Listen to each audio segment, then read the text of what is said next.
belakang sikit. Okey. Kuna sikit. Itu okey dah.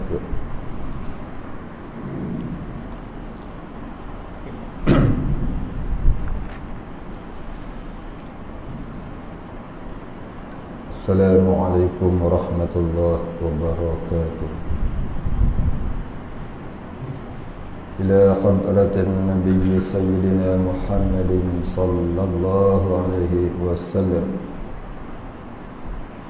wa alihil kiram wa ashabihil anzam, ila masyayikhina wal muslimina ajma'in, khususan ila walidina wa auladina wa ahlina wa usratina wa qarabatina ajma'in, wa khususan ila syekhina wa ahli silsilati wa usulihi wa furu'ihi wa man yantasibu ilayhi ajma'in. Syai'un lillahi lahumul fatihah. A'udzu billahi minasy syaithanir rajim. Bismillahirrahmanirrahim. Alhamdulillahi rabbil alamin. Ar-Rahmanir Rahim. Maliki yaumiddin. Iyyaka na'budu wa iyyaka nasta'in. Ihdinas siratal mustaqim. Siratal ladzina an'amta 'alaihim ghairil maghdubi 'alaihim waladdallin.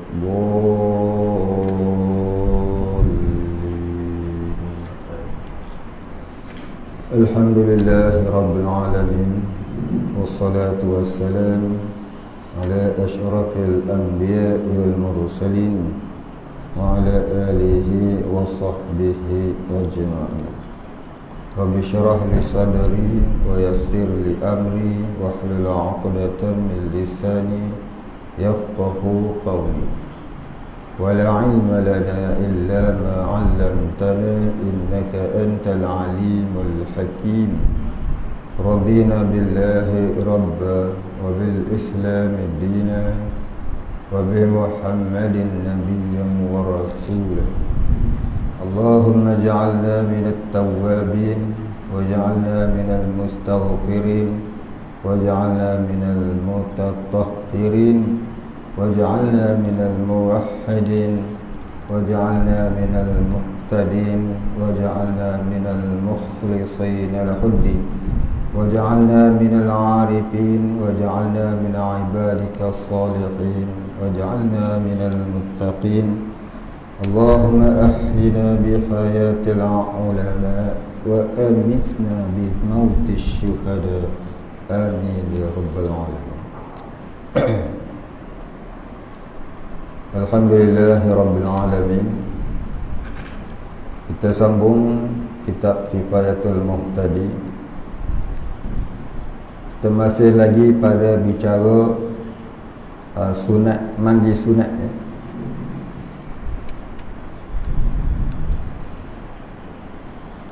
Qala musannif wal muallif rahimahullah ta'ala wa nafa'ana bihi wa bi'ulumihi wa barakatihi amin ya rabbal alamin.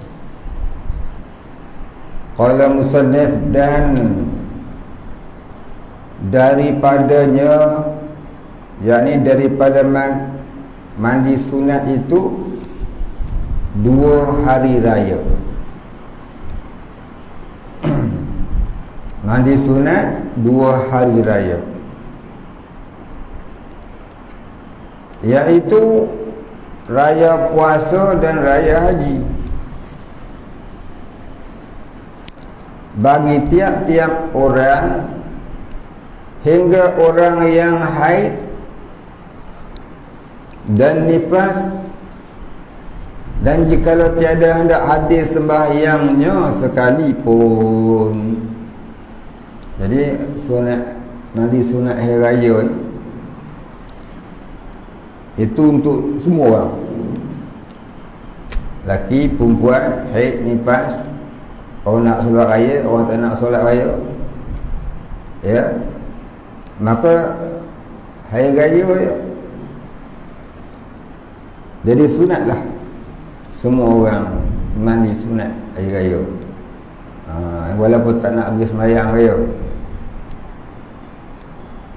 Pasal yang mandi tu bukan kerana sembahyangnya, tapi kerana harinya, hari raya. Dia tak macam Jumaat. Jumaat ni sunat mandi hari Jumaat ni bagi orang yang nak solat Jumaat. Orang yang tak nak solat Jumaat, macam orang perempuan, maka dia tak sunat mandi hari raya, sunat hari Jumaat. Hari raya ni dia sunat pasal hari tu. Baik, habis. Dan masuk waktu mandi keduanya, ini masuk waktu disunatkan disunatkan mandi itu. Ini bila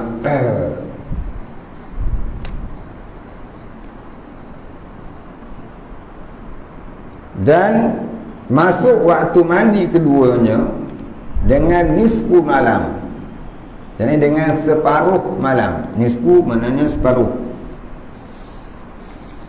Dan yang mustahab, yakni yang sunatnya mustahabbun, dan yang mustahabbun, yakni yang sunatnya ditakhirkan dia, ini dilambatkan dia.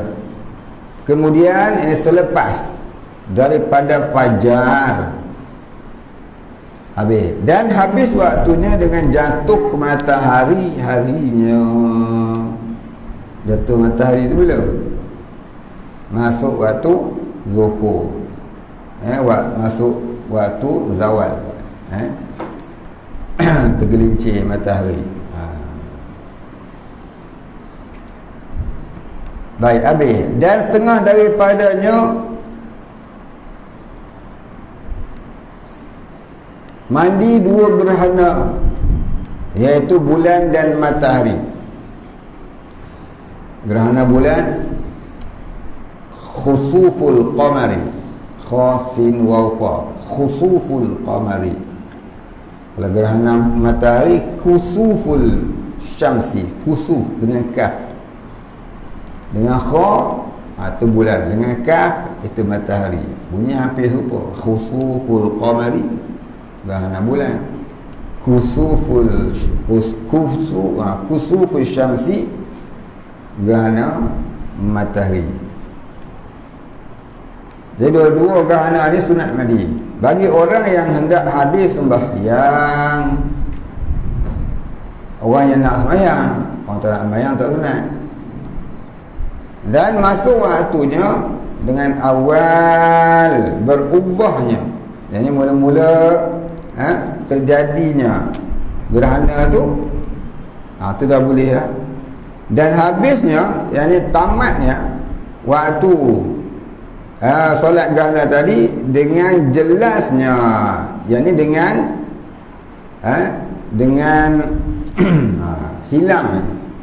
hilangnya gerhana itu. Dan setengah daripadanya mandi kafir, dan jikalau murtad sekalipun, tak kala masuk Islam. Masa orang kafir itu masuk Islam, sunat dia mandi. Dan sunyi ia daripada barang yang mewajibkan mandinya pada ketika kufurnya. Sunyi ini tidak ia.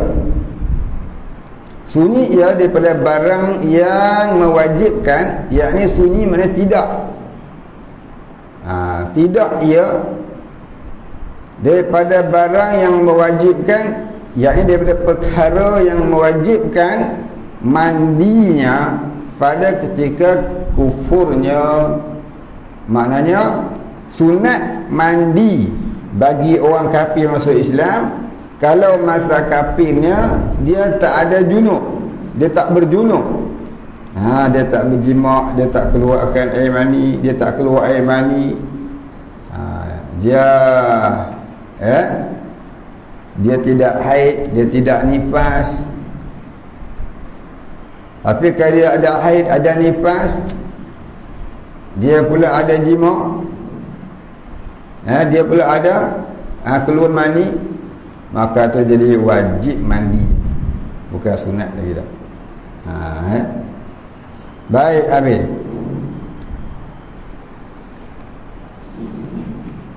Adapun jika tiada sunyi ia daripada barang yang tersebut, ni kalaulah dia tidak seperti dia tidak bersifat dengan kesucian, tidak sunyi, ini tidak bersifat dengan kesucian, yakni dia ada hadas besar, wajiblah mandinya. Jadi wajib mandi itu. Dan masuk waktunya kemudian daripada ihlamnya. Kemudian ini setelah daripada masuk ihlam dia. Setelah dia masuk ihlam tu, maka barulah sunat dia mandi. Dan setengah daripadanya mandi apabila siuman orang gila. Orang gila bila hilang gila dia, sunat dia mandi. Daripada gilanya. Dan jikalau berputus-putus gilanya sekalipun, berputus-putus ni apa dia? Kejap gila, lepas tu tak gila, lepas tu kejap gila pula, tidak pula, kejap.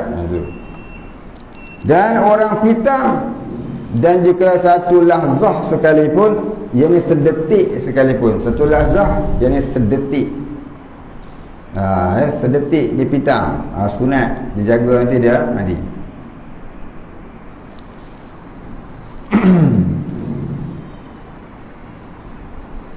Dan setengah daripadanya segala mandi orang haji, iaitu mandi tak kala hendak ihram dengan haji atau umrah, dengan keduanya.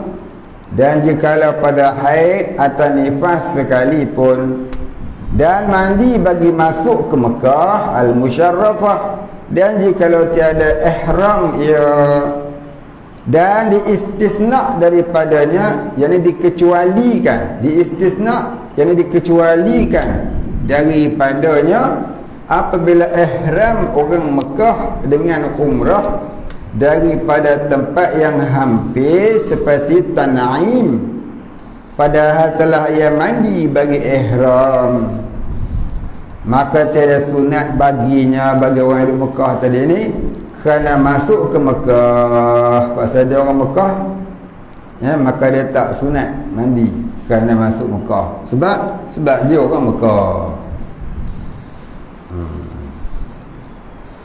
Dan mandi bagi wukuf di Arafah. Dan yang afdal mandi pada Namrah dahulu daripada zawal, dan awal waktunya daripada fajar, dan mandi bagi wukuf di Muzdalifah. Dan atau ayat lain tu, dan mandi bagi wukuf di Muzdalifah, dan masuk waktunya daripada tengah malam, daripada tengah malam, titik, kitab ni tak ada titik. Dan mandi bagi melontar jamrah yang 3, bagi tiap-tiap hari daripada hari tasyrik, yakni hari menjemur daging. Tasyrik maknanya hari menjemur daging. Dan tiada sunat mandi bagi yang melontar jamratul aqabah pada hari nahar, yakni hari-hari sembelihan. Nahar maknanya hari sembelihan. Baik, habis. Itulah sunat-sunat. Mandi sunat. Mandi safar, ada mandi safar.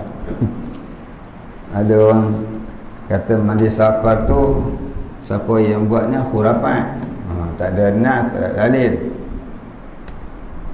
Lagi ni jelah mandi safar ni tidak masyhurah, tidak masyhurah, sanad apa tidak masyhurah riwayatnya tu, jadi tapi kata pendapat itu hanyalah amalan ulama.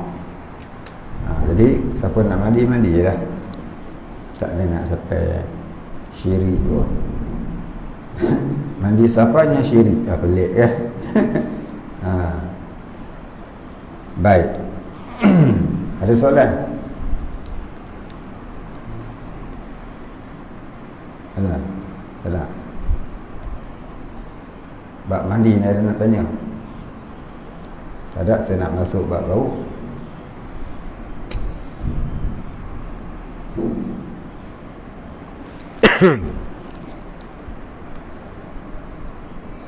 Baik, kita masuk faslun. Ada?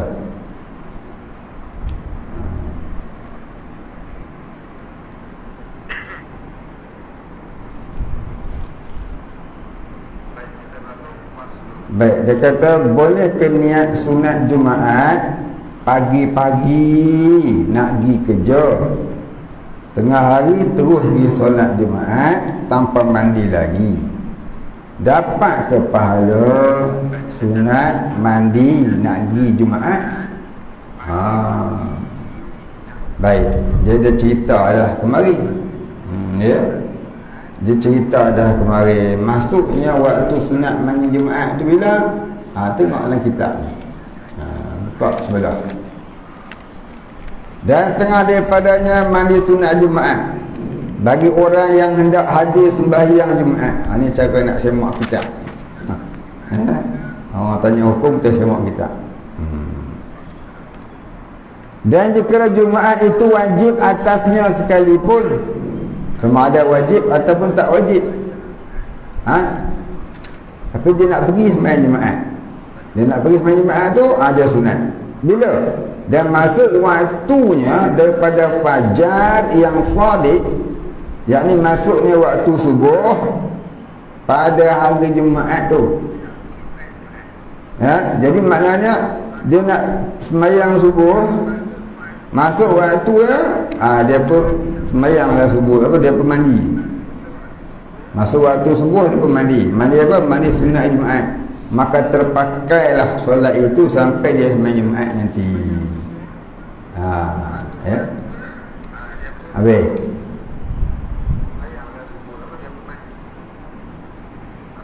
Dah satu ya. Apa? Tak apa, boleh. Dapat 2 kali. Tapi yang terkira pakai sekali je dah. Yang terpakai tu sekali. Mana kata yang kedua tu yang dapat. Yang lagi hampir nak pergi itulah lebih sunat. Contohnya kita nak mandi, kita nak ke solat Jumaat, target tu pukul 12.30.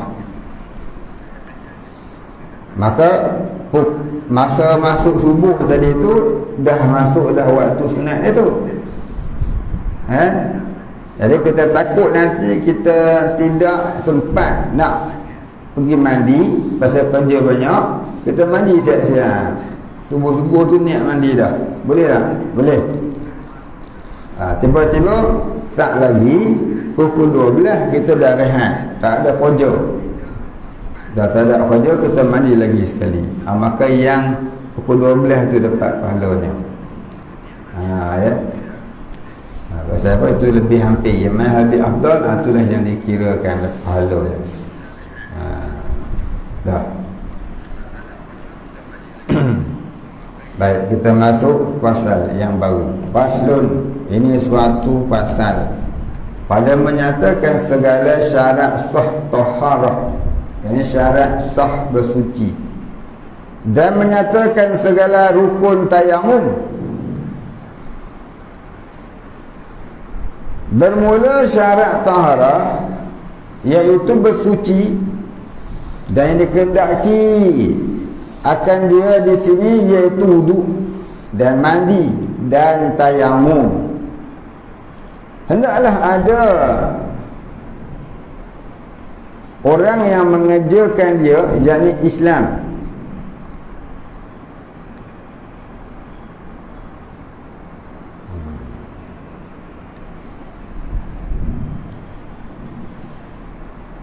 Hendaklah ada orang yang mengerjakan dia, yakni orang yang mengerjakan taharah tadi itu Islam, dia tu orang Islam, maka tiada sah taharah orang kafir. Kerana taharah itu ibadah yang berkehendak kepada niat, dan kafir bukannya ahli baginya, dan hendaklah ada ia baginya tamyiz, yakni maka tiada sah taharah daripada orang yang tiada baginya tamyiz. Apa dia tamyiz? Dapat membezakan mana yang baik, mana yang buruk. Kalau bagi pisang dengan tai, dia boleh pilih dia nak pisang sama tai. Tu man orang tamyiz, orang memayyiz ya. Seperti kanak-kanak yang kecil dan orang gila, maka mereka ni tak dinamakan tamyiz ataupun memayyiz. Memayyiz ni isim fa'il, orang yang dapat membezakan mana baik, mana yang tak baik. Dan yang dikehendaki daripada memayyiz itu, yang tahu membeza antara yang baiknya dan yang jahatnya. Dapat ia makan sendirinya dan minum dan bersuci sendirinya, dan ketiadaan suatu yang menegahkan sampai air kepada anggota yang dibasuhnya atau yang disapu akan dia daripada getah dan lilin dan duri yang besar, sekira jika dicabut akan dia nescaya ada baginya bekas, iaitu lubangnya. Mana lubang tu? Tu anggota wuduk tu, wajib sampai ke lubang tadi. Dan dia tenggelam kepalanya ke dalam kulit. Kalau duri tadi tenggelam dalam kulit dah jadi bersatulah dalam isi. Tak nampak dah tunggu tunggu kepala duri tu dah dekat luar, tak kesat dah, nampak dah dalam kulit. Yang tu tak apa, pasal dia masuk dalam kulit. Ni kalau tak masuk dalam kulit, nampak tunggul dia, wajib cabut. Sebab lubang tu anggota wuduk. Lubang yang tertusuk duri tadi. Dan seperti kapur dan lainnya, seperti minyak yang beku dan jirim dakwat, ini air dakwat tu, dan hinai, ini inai bersalahan minyak yang cair, dan jikalau tiada tetap air atasnya sekalipun. Jadi minyak yang cair ni minyak yang tidak menutupi kulit. Kalau kena air mutlak atas dia, dia tak melapiskan kulit daripada air tu kena ke zahir kulit.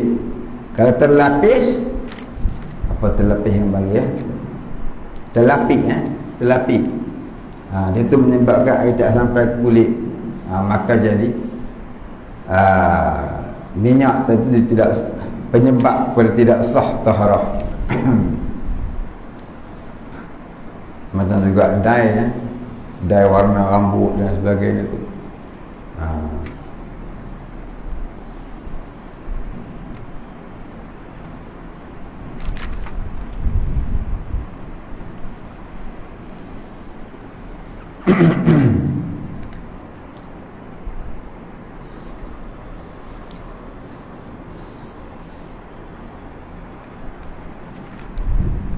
Dan demikian lagi disyaratkan ketiadaan kotor di bawah kuku atas barang yang dijazamkan dia, yakni yang dipegangkan dia oleh kebanyakan ulama, dan mengalir air pada segala anggotanya. Jadi dia nak bersuci tadi itu mestilah dialirkan air pada seluruh yang wajib disucikan. Maka tiada memadai disapu akan dia dengan air dengan ketiadaan mengalir. Kerana yang demikian itu tadi dinamakan membasuh. maka keluar ni tidak termasuk. Maka keluar ini tidak termasuk dengan katanya yang dibasuhkan dia itu anggota yang disapu, yakni anggota yang disapu. Ya, sapu tak sama dengan basuh. Sapu ni dia ambil air leret lagu tu sapu. Kalau basuh jerus ataupun celup, tu basuh.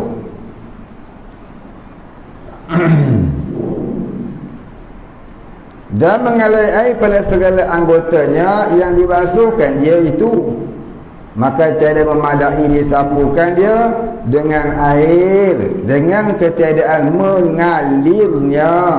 Kerana yang demikian itu tiada dinamakan membasuh. Titik. Maka keluar dengan katanya yang dibasuhkan dia, maka keluar ini tidak termasuk dalam kata yang dibasuhkan dia itu anggota yang disapukan dia, seperti menyapu kepala pada wudu. Sapu kepala tu dia tak basuh, sapu. Dia boleh ambil gitu, tarik. Tak apa. Pasal kepala dia tak dinamakan membasuh. Dia dinamakan menyapu kepala. Bukan ambil penyapu gosnya tu dah.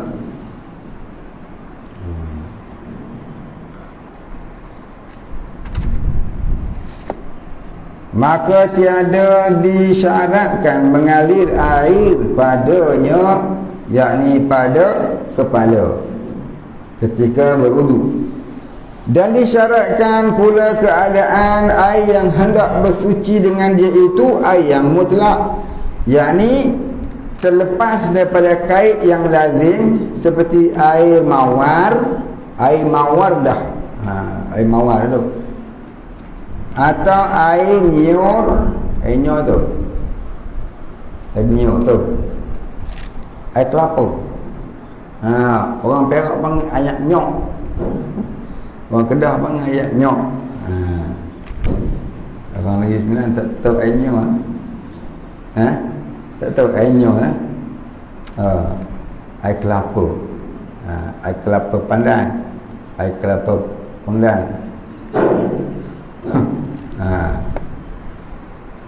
Air kelapa ni pasal apa dia panggil air nyok? Pasal nak beza dengan kelapa sawit. Kalau panggil air kelapa, tu kelapa sawit.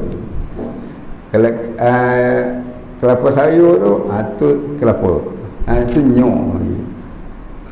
Kalau orang Jawa, air kelapa semua. Kelapa sawit, itu kelapa sawit. Kelapa yang minum semua tu, tu kelapa sayur dia kata. Sini air kelapa sayur. Tak, ya. Kelapa saja, bukan kepala. Kalau air kepala lain tak. Baik. Ini istilah negeri logat daerah kan. Ada orang panggil air nyok, ada air nyok. Kalau nyok, itu buah. Kalau nyok-nyok, itu ikan. Faham? Betul? Ikan nyok-nyok, buah nyok. Nyok, itu lain pula. Itu sakit kepala. Nyut. Itu nyut, bukan nyok. Satu lagi, nyok. Itu nyok je. Baik, sekian dimaklumkan. Dah. Adapun air mutlak daripada kait yang lazim seperti air sungai. Ini air mutlak daripada kait yang lazim. Ini yang air semata-mata air, seperti air sungai dan air hujan dan air laut dan air embun dan lainnya. Maka sekaliannya itu kait yang tiada lazim, kerana boleh dikatakan bagi tiap-tiap suatu itu air dua, air semata-mata air. Maka air mutlak itulah yang sah buat bersuci dengan dia, tetapi jangan mengubahkan dia oleh suatu yang zahir lagi, yang tahir. Bukan zahir, itu tahir, ini yang suci. sesuatu yang tahir, yang suci, lagi terkaya air itu daripadanya, tidak sekali-kali air itu daripadanya akan sebagai ubah yang banyak. Sekira-kira menegah ia akan diitlakkan nama air atasnya, ini ditentukan nama air ke atasnya, diitlakkan, ini ditentukan kerana berubah salah suatu daripada setengah daripada sifatnya itu. Sekira-kira menegah ia akan diitlakkan nama air atasnya kerana berubah salah suatu daripada sifatnya, rasanya dan baunya dan warnanya. Dan jikalau pada takdir sekalipun, seumpama ni contoh je, jatuh pada air suatu yang suci yang menyamai dengan air pada segala sifatnya, seperti air mawar yang tiada baginya bau, dia hilang dah bau dia. Air mawar lama-lama dia hilang bau, dah jadi air macam air pili je. Hilang bau, hilang rasa, hilang warna. Maka ditakdirkan dia suatu yang menyalahi yang pertengahan, maka ditakdirkan pada rasanya rasa air delima. Kalau air mawar tadi dia hilang asal warna bau dia, tiba-tiba dia jadi bau air delima pula. Dan pada warna-warna yang bukan gitu lepas tadi.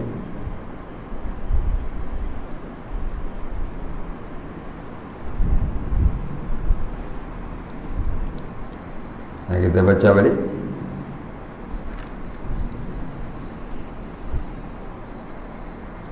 Baik, dia kata air tadi ni, maka air mutlak itulah yang sah buat bersuci dengan dia, titik situ.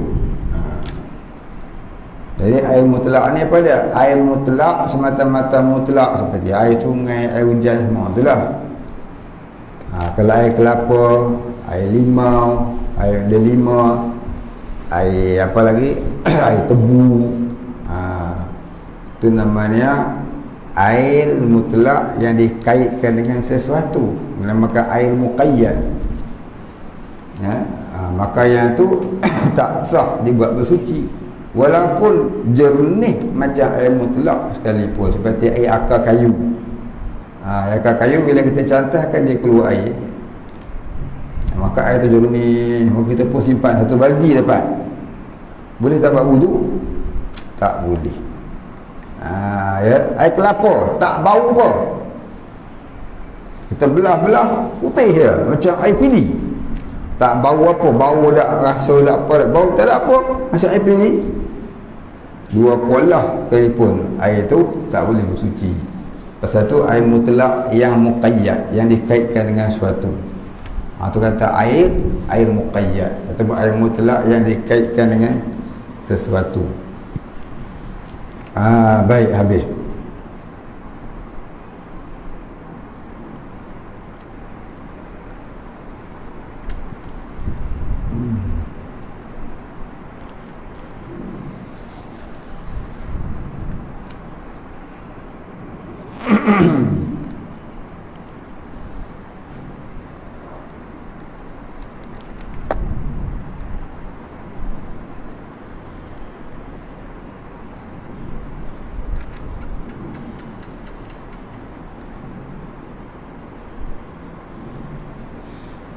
Kita berhenti dulu, panjang pula.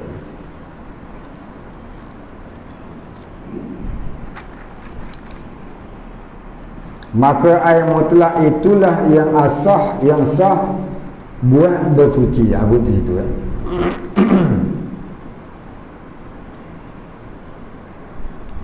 Baik, kemudian kata je, kita berhenti itu, maka air mutlak itulah air yang sah buat bersuci. Baik, kita baca balik bersuci insya-Allah. Ila akhirih wallahu a'lam. ولا علم لنا إلا ما علمتنا إنك أنت العليم الحكيم والله أعلم. الفاتحة. أعوذ بالله من الشيطان الرجيم. بسم الله الرحمن الرحيم. الحمد لله رب العالمين الرحمن الرحيم مالك يوم الدين إياك نعبد وإياك نستعين اهدنا الصراط المستقيم صراط الذين أنعمت عليهم غير المغضوب عليهم ولا الضالين آمين. أعوذ بالله من الشيطان الرجيم. بسم الله الرحمن الرحيم. الحمد لله رب العالمين والصلاة والسلام على أشرف الأنبياء والمرسلين وعلى آله وصحبه أجمعين. اللهم اغفر لي ذنوبي وارحمني وأنت الغفور الرحيم. اللهم اغفر لنا ذنوبنا ولوالدينا وارحمهم كما ربيانا صغارا ولمشايخنا وللمسلمين أجمعين برحمتك يا أرحم الراحمين. اللهم نور قلوبنا بنور معرفتك يا فتاح يا رزاق. افتح لنا فتحا قريبا كما فتحته على أنبيائك وأوليائك وعبادك الصالحين. وصلى الله على سيدنا محمد وعلى آله وصحبه أجمعين. سبحان ربك رب العزة عما يصفون سلام على المرسلين والحمد لله رب العالمين. تقبل الله منا